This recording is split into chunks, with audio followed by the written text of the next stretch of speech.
Okay, hey guys, this is going to be a short video, but I just wanted to give my 2 cents on the conversation that I've been seeing going around YouTube, on social media, about not dreaming of labor. So I don't dream of labor. You know, it talks about capitalism and consumerism, and I just wanted to give my 2 cents.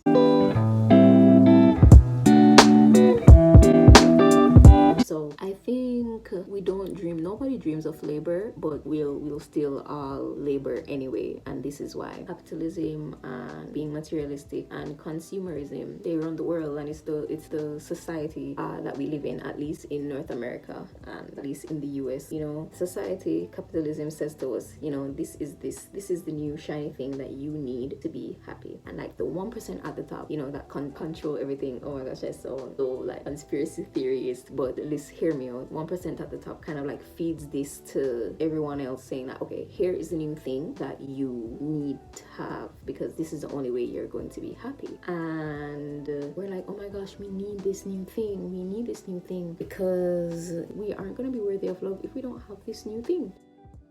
So they have avenues, different debt avenues, and different shortcuts for us, the regular people, the working class, the middle class, to get those new and shiny things. Or, of course, basically selling our souls.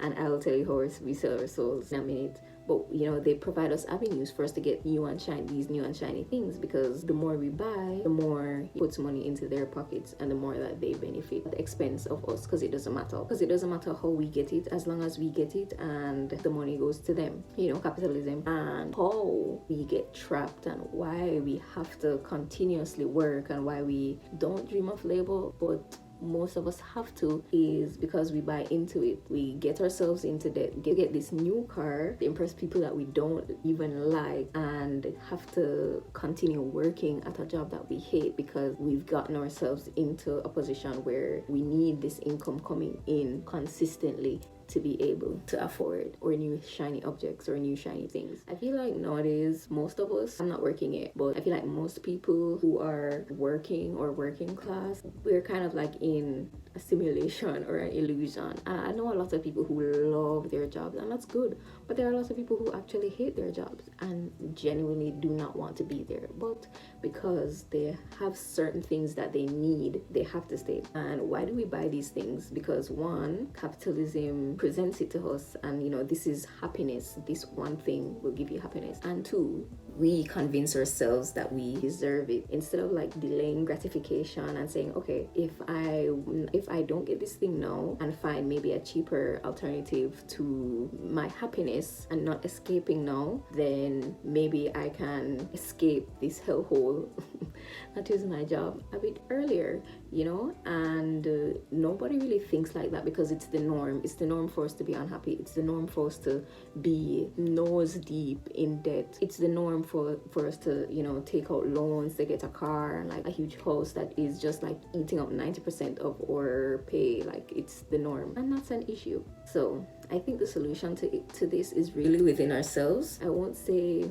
being extreme and being like a minimalist, but I feel like some sort of minimalism is necessary, realizing that, you know, we are whole and complete without these external things, that we're worthy of love without having a nice car or phone or furniture or house or clothes. Like, we are worthy regardless. And then we can release ourselves from the shackle of being having so much stuff and being tied to those stuff as a temporary form of joy, and then because we have that temporary form of joy, having to stay at the place or that source of income that is causing our discomfort in the first place. So it's kind of like a cycle. The first step is just us realizing that we're whole and we don't really need the things that we think we need. And something that I have been doing is really just doing a gut check, checking with my intuition and thinking like, is this something that I really want? Why do I really want this? What am I trying to feel by buying this? And if it's something I really want or really need, obviously like food, paying rent, stuff like that, then I go ahead. And if I do see that it's going to fill a gap, or I'm just getting it just because it will look good, or you know someone else will have it, or it's the new in thing, then I rethink and get either a cheaper alternative or just not get it at all, add it to my cart and then